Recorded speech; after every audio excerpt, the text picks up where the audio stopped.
2108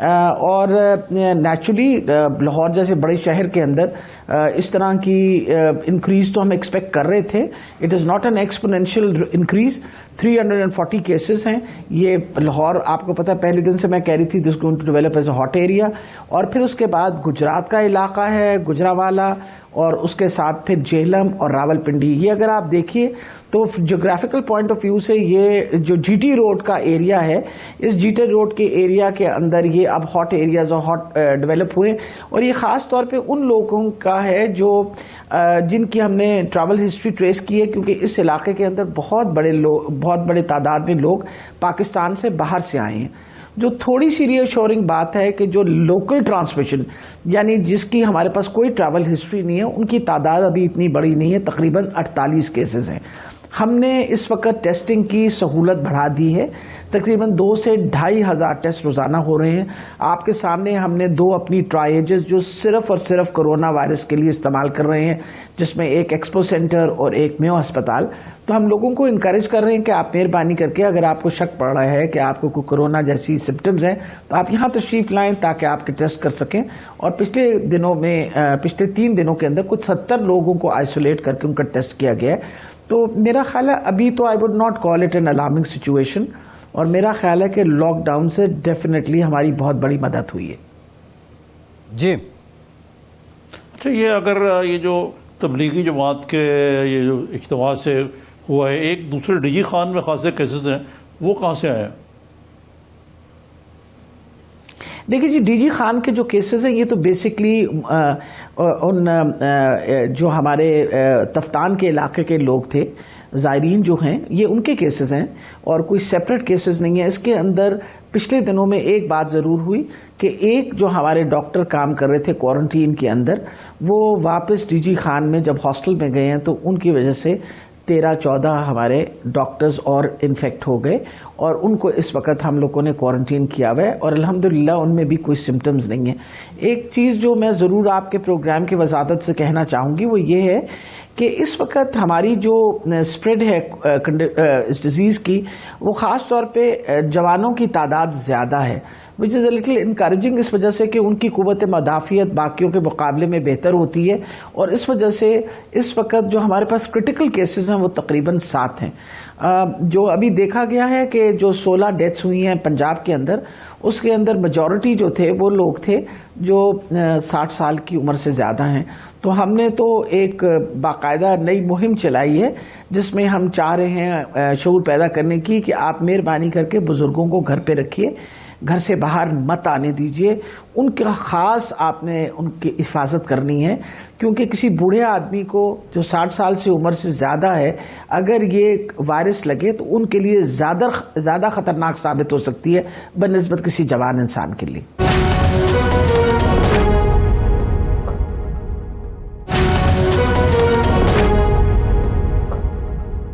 doctor صاحب یہ جو آپ نے قوت مدافعت والی بات کی ہے اور نئی کیمپین بھی آپ ذکر کر رہے ہیں, اچھا اس کے ساتھ ساتھ کچھ پیرالل باتیں بھی ہیں. ڈاکٹر عطاء الرحمان صاحب کو آج میں دیکھ رہا تھا, وہ کہہ رہے تھے کہ ہم کچھ اور جو چائنیز روایتی طریقہ علاج ہے اس پہ بھی غور کر رہے ہیں, کچھ جڑی بوٹیوں کی بات بھی ہو رہی ہے, پلازما ایمیونائزیشن کی بات بھی ہو رہی ہے. طریقہ علاج ابھی تک کیا ہے, یا پھر صرف ان لوگوں کو آبزرو کیا جاتا ہے کوارنٹائن میں اور پیناڈول یا پیراسیٹامول سے ہی کام کیا جا رہا ہے؟ دیکھیے جی, امپورٹنٹ ہے یہ وائرل انفیکشن ہے. وائرل انفیکشن کا ایسا تو کوئی علاج نہیں ہے, لیکن جو ریکمینڈڈ علاج بتائے گئے ہیں جب ہمارے یہ چائنیز اس بارے میں ہمیں بھی پہلے پتا تھا کہ ایک تو ہائیڈروکسی کلوروکوئن یا کلوروکوئن جو ہے, خاص طور پہ اگر سمٹمز ڈیولپ ہو رہے ہوں مائلڈ نمونیا کے تو اس سے دیکھا گیا ہے کہ وہ کم سے کم اس کنڈیشن میں کافی ہیلپ فل ہے. پھر اس کو ایزیتھرومائسین جو ہے اس کو بھی اس کے ساتھ ایڈ کیا جاتا ہے. اینٹی وائرل ڈرگز کے بارے میں بھی ریکمنڈیشن ہے. اور جس طرح کہا ہے کہ جی کنولیسن پلازما وہ کنڈیشن ہوتی ہے کہ اگر ایک پیشنٹ ریکور کر گیا ہے تو اس کے پلازما کے اندر اینٹی باڈیز جو ہیں وہ آ جاتی ہیں, اور اس لیے اس کی اپنی قوت مدافعت جو ہے اگینسٹ کرونا وائرس بہت اچھی ہو جاتی ہے.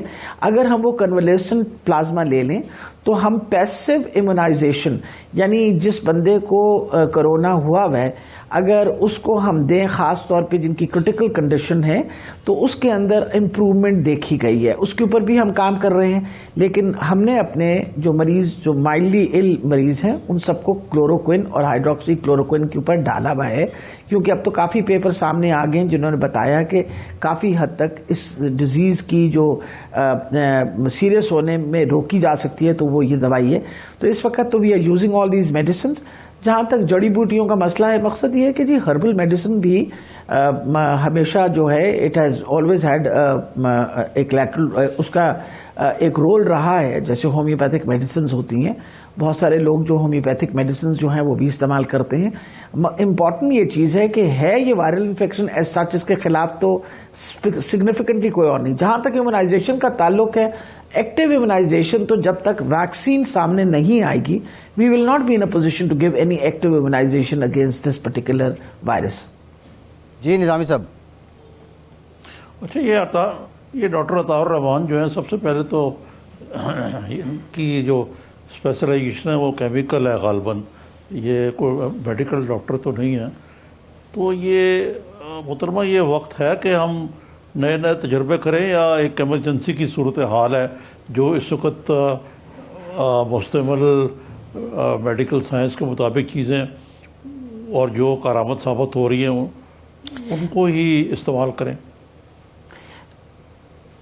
نہیں, بالکل نظامی صاحب آپ ٹھیک فرما رہے ہیں کہ ہمیں جو ٹرائیڈ طریقے ہیں, اور میرا خیال ہے جتنا بڑا ایکسپیرینس اس وقت چائنا کا ہے شاید ہی کوئی اور ملک جو ہے اس پہ اتنا بڑا کلیم ڈال سکے کہ آفٹر آل اتنی بڑی وبا ان کے وہاں پھیلی, اور پھر پھیلنے کے بعد وہاں انہوں نے بہت حد تک اب تو کنٹرول کر لیا ہے, اور لوگ جو ہیں وہ صحت مند ہو کے گھر بھی چلے گئے ہیں. آپ کے سامنے ہیں 80,000 85,000 لوگ ہیں ایسے جو ریکور کیے ہیں, اور انہوں نے بھی یہی ایگزیکٹلی بات بتائی ہے کہ فرٹیلیٹی جو ہے, جو زیادہ عمر کے لوگ ہیں ان میں فرٹیلیٹی زیادہ ہے, جو جوان لوگ ہیں ان کے اندر فرٹیلیٹی کا ریٹ بہت کم ہے. اور ہمارے سامنے بھی اس وقت آ رہا ہے کہ جو کم عمر کے لوگ ہیں ان کے اندر فرٹیلیٹی ریٹ لو ہے, until and unless of course کہ کوئی اور ان کو کوموربیڈیٹی نہ ہو, جیسے کہ کسی کو ہیپاٹائٹس ہوا ہوا ہے, یا خدا نخواستہ کوئی لیور فیلئر کی وجہ سے یا کڈنی فیلئر کی وجہ سے آلریڈی وہ کمپرومائز پوزیشن میں ہیں, تو پھر ان کی نیچرلی ان کا پھر پروگنوسس اسی طرح کا بن جاتا ہے جس طرح کا ایک بوڑھے انسان کا بنتا ہے.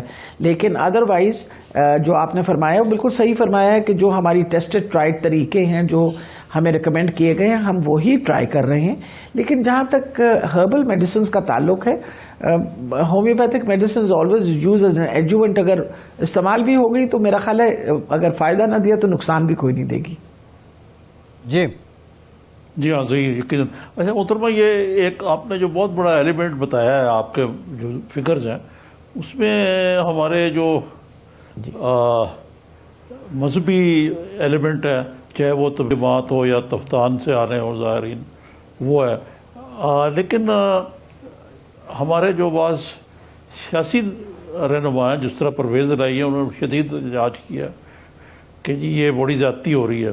اسی طریقے سے لیڈر آف دی اپوزیشن جو ہے نیشنل اسمبلی میں شہباز شریف نے اس قسم کی بات کی ہے. تو یہ اور ملکوں میں ہوا, مثلا ساؤتھ کوریا میں بھی ایسا ہی ہوا کہ اس طرح ہی یہ پھیلا, لیکن ایک دفعہ پھیل گیا تو یہ لوگ پورے ملک میں پھیل جاتے ہیں, پھر وہ ملٹی پلائی ہوتا ہے. ایک مسئلہ یہ ہے. لیکن آئندہ آنے والے دنوں میں معاملات جو ہیں اور سیریس ہو سکتے ہیں. مثلا رمضان آنے والا ہے, اس کے اندر اکثر روزہ داران کی یہ خواہش ہوتی ہے کہ مسجد میں جا کے نماز پڑھیں, تراویحیں ادا کریں. تو یہ اس قسم کے جو معاملات ہیں, پھر جو رمضان کی خرید و فروخت ہے وہ سب لوگ اکٹھے ہو جاتے ہیں. تو اس کے بارے میں کوئی آپ پیش بندی یا کوئی پلاننگ کر رہے ہیں کوئی؟ جی, میرا خیال ہے کہ بہت ہی اہم نقطہ ہے جس کے اوپر آپ نے بات کی ہے.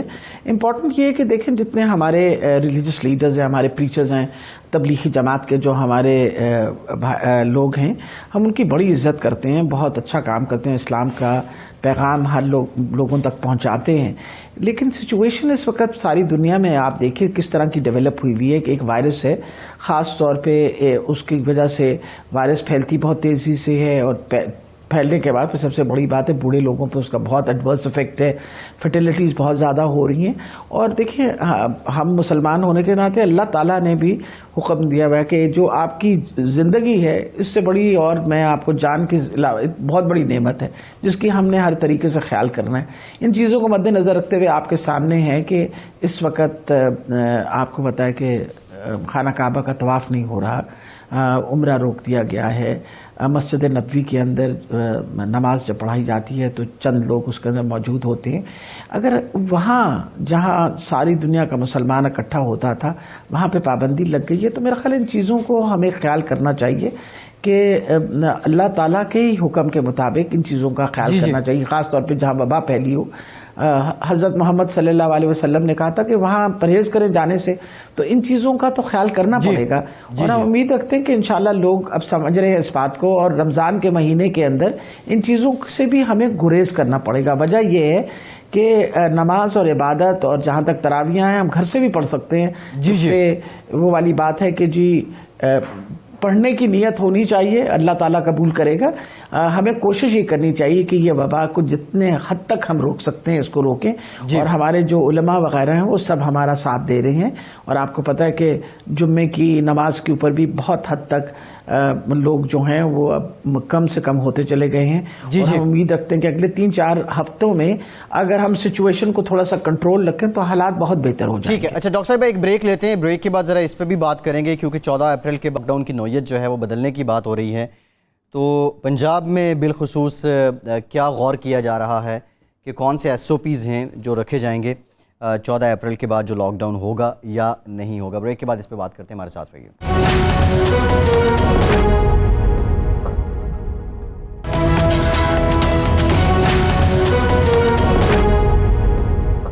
بریک کے بعد ایک بار پھر سے آپ کو خوش آمدید کہیں گے. ڈاکٹر صاحب یہ لاک ڈاؤن کی نوعیت کے متعلق بھی آئیں گے، لیکن ظاہر ہے یہ جو حالات ہیں پاکستان کے پاس وسائل کی قلت بھی ہے، معاشی چیلنجز بھی ہیں. وفاق میں بھی آپ کی حکومت ہے. 20 مارچ کو جو وزارت خزانہ ہے ان کی جانب سے ایک نوٹیفیکیشن جاری ہوتا ہے اور جس میں وہ چھوٹ دیتے ہیں کسٹم ڈیوٹی اور ریگولیٹری ڈیوٹیز کی جو طبی آلات ہیں ان کی امپورٹ پہ. اب جب یہ لسٹ ہم دیکھتے ہیں تو اس میں بہت سے آلات ایسے ہیں جو کرونا سے نمٹنے کے لیے جن کی ضرورت شاید نہیں ہے. اور آپ کو پتہ ہے کہ جب موقع ملتا ہے تو ہمارے ہاں مافیاز کی کمی بھی نہیں ہے. تو یہ وزارت خزانہ آرڈر کرتی ہے، نوٹیفائی کرتی ہے ministry of national health service کی سفارش پہ. تو عجلت میں آپ نہیں سمجھتی کہ کہیں اور بھی نقصانات ہو رہے ہیں اس ساری ایمرجنسی کیفیت میں؟ میرا خیال ہے اس طرح کی اب نارمل سچویشنز میں بہت ساری مشکل ڈیسیجنز لینی پڑتی ہیں. اور میرا خیال ہے جو سچویشن اس وقت پاکستان میں ڈیولپ ہوئی ہے، آپ کو پتہ ہے کہ ہماری بہت بڑی تعداد لوگوں کی جو ہے وہ غربت کی سطح سے نیچے رہتی ہے. معیشت جو ہے اس پہ بہت بڑا اثر ہو رہا ہے. پرائم منسٹر صاحب کے لیے ایک بہت بڑا ڈیسیجن لینا جو تھا کہ ہمیں لاک ڈاؤن کریں گے تو لوگوں کی خوراک کا کیا ہوگا، کچھ نہ کچھ آپ کو انڈسٹری کو چھوٹ دینی پڑے گی تاکہ انڈسٹری جو ہے وہ چلتی رہے. وجہ یہ ہے کہ اگر معیشت کا پہیہ نہیں چلے گا تو پھر آئندہ کے لیے ہمارا ملک میں وقت آپ ریکوری جو ہے وہ ذرا دیر پا ہوگی، بہت زیادہ دیر لگے گی. جو امیر ملک ہیں ان کے لیے تو ریکور کرنا شاید اتنا مشکل نہ ہو، ہمارے جیسے غریب ملک کے لیے اس قسم کی ریکوری جو ہے وہ بہت مشکل ہوگی. میرے خیال ان چیزوں کو مد نظر رکھتے ہوئے کچھ مشکل ڈیسیجنز لیے گئے ہیں. اور وہ آپ بات ٹھیک کرتے ہیں کہ بہت سارے لوگ اس بات سے ناجائز فائدہ اٹھائیں، لیکن امپورٹنٹ یہ چیز ہے کہ اس طرح کے لوگ تو ہر معاشرے میں موجود ہیں. آپ صرف یہ پاکستان میں نہیں ہیں، دنیا کے کسی بھی ملک میں آپ چلے جائیں تو ایسی سچویشن کا ایڈوانٹیج لینے کے لیے بتیرے لوگ ہوتے ہیں. جنگ شاید اسی لیے کی جاتی ہے کہ بعد میں جنگ کے بعد جو کنسٹرکشن ہوگی اس کے اندر ہمارا حصہ پڑے گا. تو یہ ایسے قدم ضرور ہیں، لیکن جہاں تک اس کا تعلق ہے میرا خیال ہے صحت کی جہاں تک حالات وغیرہ اور صحت کے جو ہمارے ضروریات ہیں ان کے اوپر تو ہر حال پہ ڈیوٹی جو تھی وہ ختم کرنی تاکہ ہم آلات لا سکیں. آپ کو پتہ ہے کہ اتنا بڑا اس وقت ہمارے پہ پریشر ہے کہ ہم بہتر سے بہتر سہولتیں جو ہیں وہ اپنے مریضوں کو دے سکیں. تو I think this is one of the reason. جی نظامی صاحب. جی یہ جو لاک ڈاؤن کی مدت ہے یہ 14 اپریل تک چلے گی، یا جس طرح ایک چائنیز ماہر نے کہا کہ اس کو آپ کو 4 ہفتے اور بڑھانا چاہیے پنجاب میں، باقی صوبوں میں بھی. اور ابھی پرائم منسٹر صاحب بڑے ورڈ ہیں.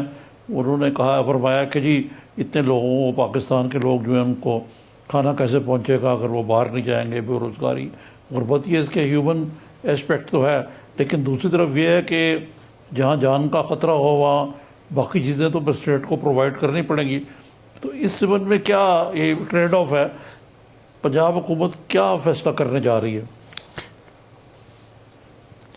میرا خیال ہے نظامی صاحب سب سے امپورٹنٹ یہ چیز ہے کہ ہمارا لاک ڈاؤن جو ہے وہ 23 مارچ کو صحیح طریقے سے شروع ہوا ہے، تو 14 اپریل تک جا کے ہمارا تیسرا ہفتہ ہوگا. ہم ہر روز اس پہ میٹنگ رکھتے ہیں اور سچویشن جو اس کی انالیسس ہوتی ہے، جن علاقوں کے اندر اب ہمارے ہاٹ ایریاز ڈیولپ ہو رہے ہیں جیسے لاہور آپ نے فرمایا تھا، اور اسی طریقے سے گجرات کا علاقہ، پھر جہلم، اور پھر اس کے بعد راول پنڈی. یہ کہتے ہیں نا جی ٹی روڈ کی جو بیلٹ ہے، اس کے اندر بہت ایکسپیکچویٹ ہے، اس کے اندر زیادہ سے زیادہ کیس ڈیولپ ہو رہے ہیں.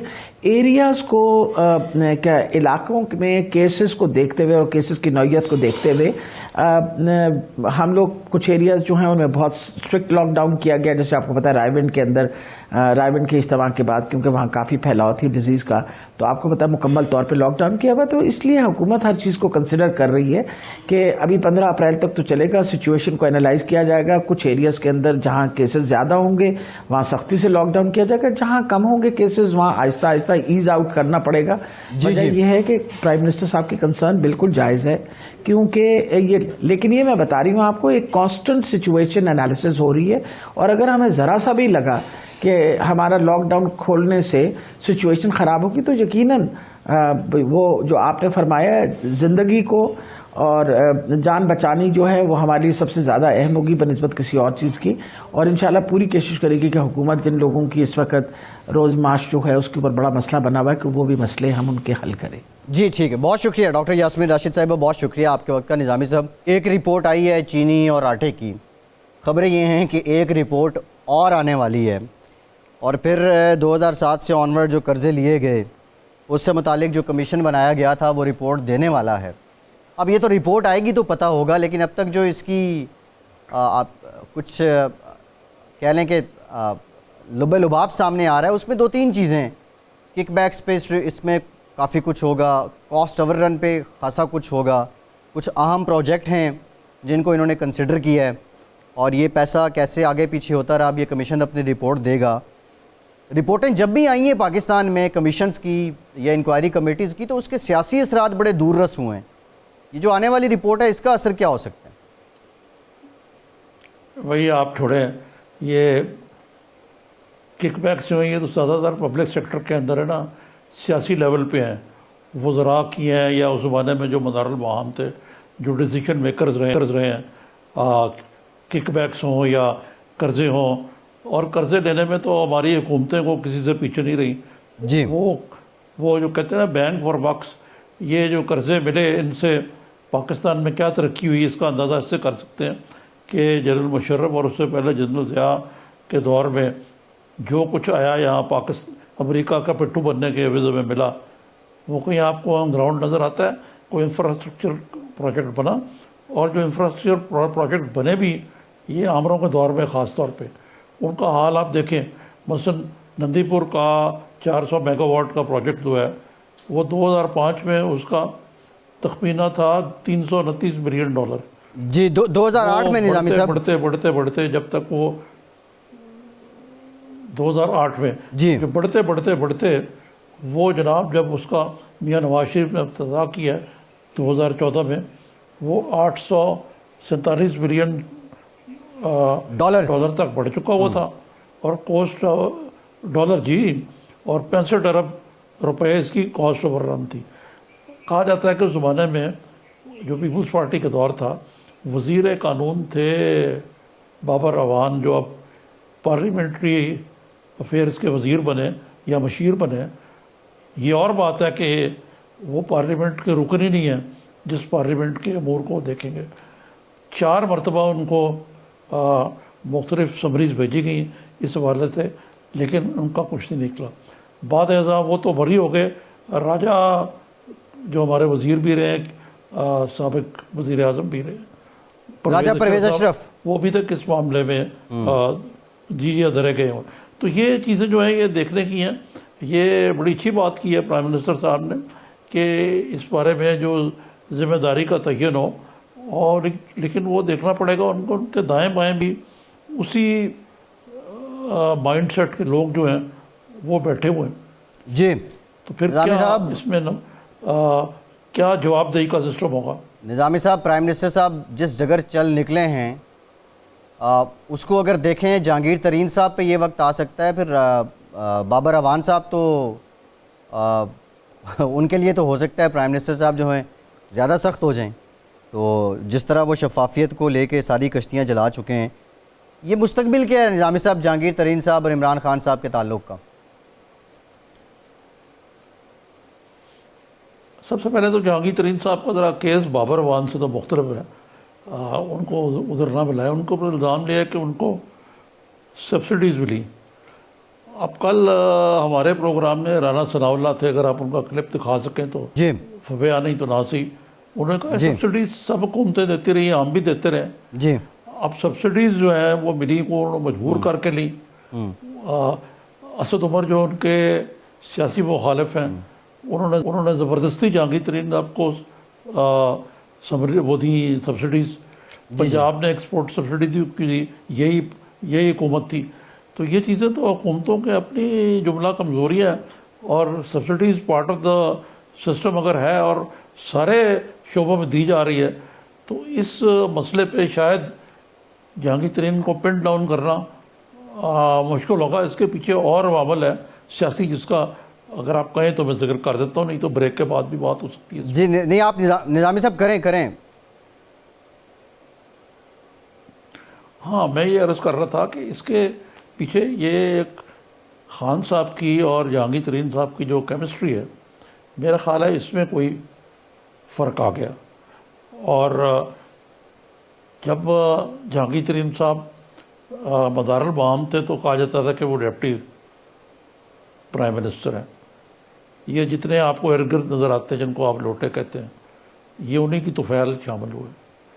پھر جہانگیر ترین صاحب کا مقتدر قوتوں سے بڑا گہرا رابطہ تھا, اور شاید ابھی بھی ہے.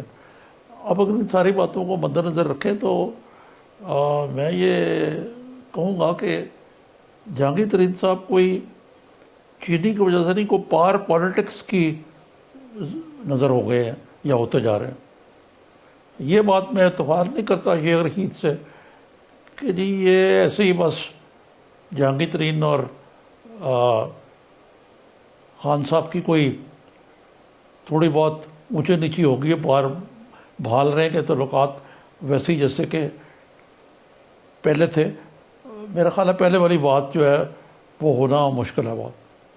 اچھا نہیں نظامی صاحب, آپ کہنا کیا چاہ رہے ہیں, یہ جو سبسڈی دلوائی گئی یا دی گئی پنجاب حکومت کی جانب سے, اس کے پیچھے مقصد یہی تھا کہ جب یہ سبسڈی مل جائے گی تو اس کے بعد اس کو کرپشن کا نام دیا جائے گا, اور پھر خان صاحب کو یہ بتایا جائے گا کہ جہانگیر ترین صاحب نے کرپشن کی ہے اور خان صاحب کرپشن کے خلاف ہیں, اور پھر اس موقع کی مناسبت سے فائدہ اٹھاتے ہوئے جہانگیر ترین صاحب کو خان صاحب سے دور کر لیا جائے گا. یہ سارا آپ کو کیا لگتا ہے, یہ پلان تھا, یہ اسکرپٹڈ تھا؟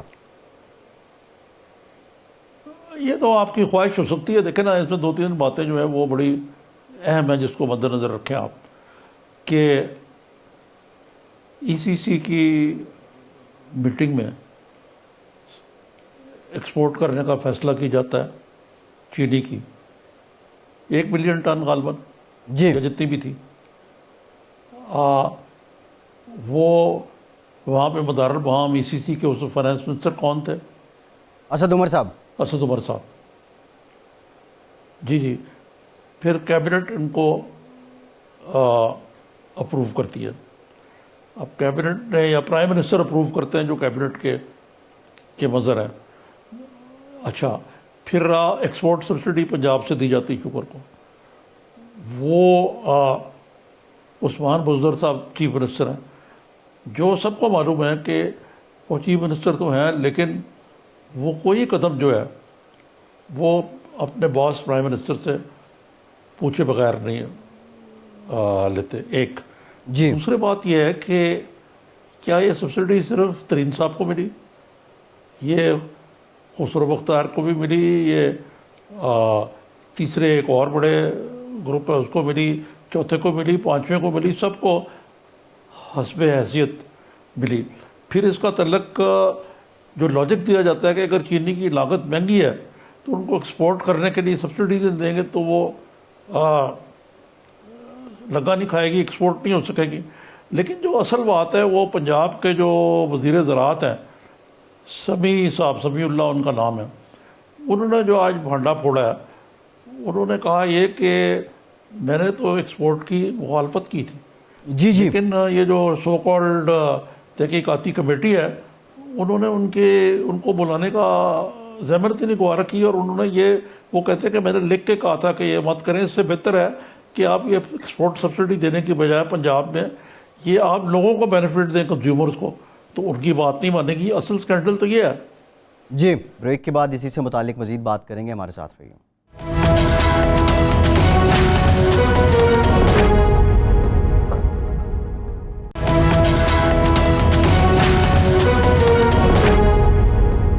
بریک کے بعد ایک بار پھر سے آپ کو خوش آمدید کہیں گے۔ کچھ سیاسی معاملات سے متعلق ہم بات کر رہے تھے، نظامی صاحب کچھ آپ کمیشن کی بات بھی کر رہے تھے، کچھ آپ نے کک بیکس کی بات بھی کی ہے۔ بریک سے پہلے ہم نے جو ایک معاملہ ڈسکس کیا تھا، یہ government of Pakistan ministry of finance کا جو نوٹیفیکیشن تھا، اب اس نوٹیفیکیشن میں بڑی انٹرسٹنگ بات جو ہے وہ یہ ہے کہ جو کک بیکس اور یہ جو سارے معاملات ہیں، اس میں یہ نوٹیفیکیشن میں 7 برانڈز کو بھی مینشن کر رہی ہے حکومت پاکستان کہ ان برانڈز پہ ڈیوٹی جو ہے وہ ڈیوٹی فری ہے۔ تو مطلب آپ اس برانڈ کی امپورٹ کریں گے تو آپ کو ڈیوٹی نہیں دینی پڑے گی۔ مثلا جو لائف ٹیکنالوجیز کا ہے، ریئل ٹائم PCR مشین ہے، وہ آپ امپورٹ کریں گے تو اس پہ کسٹم ڈیوٹی ایگزیمپٹ ہے۔ پھر اسی طرح جو جاپان کی ایک کمپنی ہے JIS میرا خیال، اس کی آپ مشین امپورٹ کریں گے تو اس میں آپ کو ڈیوٹی فری ہے۔ پھر PCR کٹس جو ہیں وہ آئی تھنک الٹونا کمپنی ہے، اس کی آپ امپورٹ کریں گے تو اس پہ ڈیوٹی فری ہے۔ پیناسونک کے آپ ریفریجریٹر اور فریزر آپ اگر امپورٹ کریں گے تو مطلب یہ مختلف برانڈز اسپیسیفک کر کے کسٹم ڈیوٹی کی چھوٹ دے دینا، یہ اس سارے نوٹیفیکیشن کو سسپیشیس بناتا ہے۔ خیر دیکھتے ہیں اس پہ ایکشن لیتے یا نہیں لیتے۔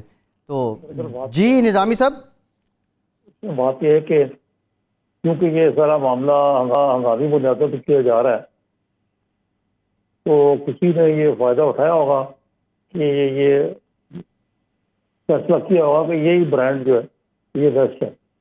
اب نہ اس میں کوئی اوپن بڈنگ کے لیے ٹائم ہے، نہ باقی چیزوں کے لیے، جس کا جواز یہی پیش کیا جائے گا۔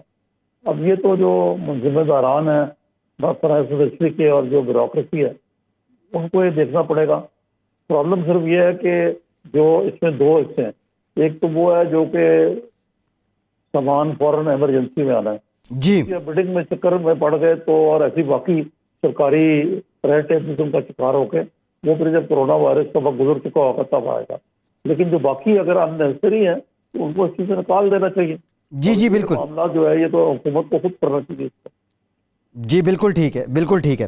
اچھا نظامی صاحب، یہ کرپشن سے متعلق تو بات ہو گئی، جو سیاسی معاملات ہیں اس سے متعلق تو بات ہوگی۔ جو CM سندھ ہیں وہ بھی کہہ رہے ہیں کہ کیسز مزید آگے جائیں گے اور ہم ٹیسٹنگ کم کر رہے ہیں۔ انہوں نے اس بات کو مانا بھی ہے، دوسرے صوبے بھی کہہ رہے ہیں ہم ٹیسٹنگ کم کر رہے ہیں۔ یہ گیلپ کا جو سروے آیا ہے اس میں KP کے سب سے اوپر رکھا گیا ہے کہ 90% لوگوں نے حکومتی اقدامات پہ اعتماد کیا ہے، اس کے بعد پنجاب ہے اور اس کے بعد سندھ کو رکھا گیا ہے، اور پھر چوتھے نمبر پہ بلوچستان ہے۔ مجھے یہ بتائیں، پنجاب میں کیسز بھی سب سے زیادہ ہیں اور لوگ اعتماد بھی سب سے زیادہ کر رہے ہیں، یہ کانٹرڈکشن نہیں ہے؟ اور سندھ میں کام میں سب سے ہے جی اعتماد لوگوں کا۔ جی سندھ میں تیسرے نمبر پہ ہے، اس کے بعد بلوچستان میں کام۔ دراصل بات یہ ہے، یہ اس کا نام جو ہے نا گیلپ کے ساتھ ایک دھوکہ ہے بہت بڑا۔ یہ گیلپ پاکستان کھلاتا ہے۔ آپ نے کوئی نام سنا ہے بار کبھی اس کا؟ کچھ بھی نہیں۔ یہ ایک گیلانی صاحب ہیں، وہ اس کے مدارالمعاب ہیں۔ ایک تو ان کا ذرا سیاسی رجحان ایک خاص طرف ہے، مخصوص انداز سے، اور دائیں بازو سے تعلق رکھتے ہیں وہ، اور حکومت وقت کو خوش کرنے کا ان کا ایک خاص انداز ہے۔ اب آپ بتائیے کہ پبلک پرسیپشن یہ ہے، دنیا یہ کہہ رہی ہے کہ چیف منسٹر سندھ جو ہیں وہ رول ماڈل کے طور پہ ہیں باقی صوبوں کے لیے، بر وقت انیشیٹو لے رہے ہیں. آج بھی جو انہوں نے باتیں کی ہیں وہ آپ دیکھ لیں. وہ کہہ رہے ہیں کہ سندھ میں ان کی اپروول جو ہے وہ پنجاب سے بھی کم ہے. جہاں پہ ایک بات. دوسری بات یہ ہے کہ سندھ میں اگر کیسز ہیں جتنے 700 کچھ ہیں شاید اتنے ہی ہے نا. جی جی جی جی. پنجاب میں جتنے باقی صوبوں میں ملا کے نا کیسز جی جی جی. پنجاب میں اتنے نظامی صاحب تقریباً 4,000 ہے پاکستان میں. جی جی 4,200 سم تھنگ. میری سن لینا بات. 4,000 کچھ ہیں پورے پاکستان میں. اس میں سے 2,000 کچھ جو ہیں یعنی آدھے جو ہیں وہ پنجاب میں. اور لاہور جو ہے وہ ایک ایپی سینٹر بنتا جا رہا ہے. پھر بھی جو عوام ہے وہ کہہ رہے ہیں جی واہ واہ بڑا اچھا کام ہو رہا ہے پنجاب میں. اور کے پی میں تو اس سے بھی اچھا 90% عوام جو اس کی اپروول دے رہے ہیں. کیونکہ مجھے کے پی کا زیادہ نہیں پتا کہ شاید وہاں ہو رہا ہو. اس کا مطلب ہے کہ یہ یا تو سندھ کے چیف منسٹر جو ہیں وہ اپنی پبلسٹی زیادہ کرتے ہیں، اور واقعی یہ ہمیں نہیں پتا. ہمارے چیف منسٹر تو شرماتے ہیں، کبھی آتے ہی نہیں میڈیا کے اوپر. سندھ کے چیف منسٹر روز آیا ہوتے ہیں، پرائم منسٹر بھی نہیں، یہ بھی آج کل روز آ رہے ہیں نظامی صاحب. یہ وجہ ہو سکتی ہے. سیف ڈسٹینسنگ کو ملوز خاطر رکھتے ہوئے بزدار صاحب روز آ رہے ہیں. جی ہاں. تو نہیں، انہوں نے میڈیا کے ساتھ تو سوشل ڈسٹینسنگ ہمیشہ سے ہی رکھی ہوئی ہے. جی جی جی. لیکن اب وہ آ رہے ہیں اور بتا بھی رہے ہیں کہ صوبہ کیا کر رہا ہے، اور پنجاب میں جو بالخصوص اقدامات ہو رہے ہیں. اچھا نظامی صاحب. نہیں، یہ اس کا مطلب یہ نہیں ہے. دیکھیں نا، نہیں اس کا مطلب یہ نہیں ہے کہ بزدار صاحب کچھ نہیں کر رہے. بزدار صاحب مقدور بھر کوشش کر رہے ہیں. ان کی وزیر صحت بڑی فعال ہے ماشاءاللہ، ڈاکٹر ہیں خود بھی، اور کام ہو رہا ہے یہاں، اور خاصی محنت اور تقدس سے ہو رہا ہے. لیکن میں یہ باقی یہ جو گیلپ کی بات کر رہا تھا کہ اس کی بات کہاں تک صحیح ہے میرے علم میں نہیں. اچھا نظامی صاحب، ظاہر ہے یہ سروے ہے، اس کو کوئی بھی ایکسیپٹ یا کوئی بھی ریجیکٹ کر سکتا ہے. اچھا دوسری جانب آپ بریک سے پہلے آپ نے ایک بات کی تھی کہ ایک اسٹور پہ لوگوں نے اپنا جو سامان ہے اس کو سٹاک کیا ہوا ہے، ذخیرہ اندوز بھی سرگرم ہیں. پھر کچھ کیسز ایسے بھی آئے ہیں کہ جو لوگ مخیر حضرات سے راشن لیتے ہیں اور پھر اس کے بعد اس کو سیل بھی کر دیتے ہیں. یہ آپ لاہور میں اگر آپ باہر نکلے جی باہر آپ نکلے ہوں اگر نظامی صاحب، تو آپ نے یہ بھی دیکھا ہوگا کہ آپ گاڑی کھڑی کریں تو لوگ امنڈ آتے ہیں. مسائل بھی ہیں لوگوں کے، لیکن یہ جو کلچر پروان چڑھ رہا ہے اس سارے ماحول میں، یہ کتنا نقصان دہ ہے؟ جی یہ دیکھیں نا، خان صاحب نے اس کی نشاندہی کہی ہے. دیکھیں نا، بھوک، افلاس، بے روزگاری کی پاکستان میں پہلے ہی کمی نہیں ہے. اور اب تو یعنی اچھے بھلے جو مڈل کلاس طبقہ ہے وہ بھی بیچارے بے روزگار ہو گئے ہیں، اپر مڈل کلاس بھی ہو گئے ہیں. اور لے آفس جو ہیں بڑے بڑی جو ملٹی نیشنلز کا تو مجھے نہیں معلوم، لیکن یہاں کے جو بڑے بڑے بزنس ہاؤسز ہیں انہوں نے لے آف کر دیے لوگوں کو. آپ مثلاً دیکھیں کہ ایک انڈسٹری جو نئی ہے یہاں پاکستان میں، شاپنگ پلازاز اور شاپنگ مالز. جی اس میں جو مالکان ہیں انہوں نے 1 سال 1 مہینے کی چھوڑ دی ہے بالکل، جو کرایہ جو ہے اگلے مہینے کا 40% کر دیا ہے. اس قسم کی چیز ہے. لیکن وہاں بھی بڑے لے آفس ہوئے ہیں. تو مقصد کہنے کا یہ ہے کہ یہ ایک بڑا ہیومینیٹیرین پرابلم ہے جو امریکہ میں ہے. امریکہ میں ایسے لوگ جو کبھی سوچ بھی نہیں سکتے تھے کہ وہ یعنی سرکاری امداد یا کھانا یا اس چیز پہ جائیں گے، وہ لائن لگا کے کھڑے ہوئے. تو پاکستان کی کیا حیثیت ہے؟ یہ بڑا ہی ایک ہیومینیٹیرین اور اکنامک ایشو بھی ہے دونوں. نظامی صاحب خدا کرے یہ وبا ٹل جائے، لیکن کرونا کے بعد کی دنیا کیسی ہوگی؟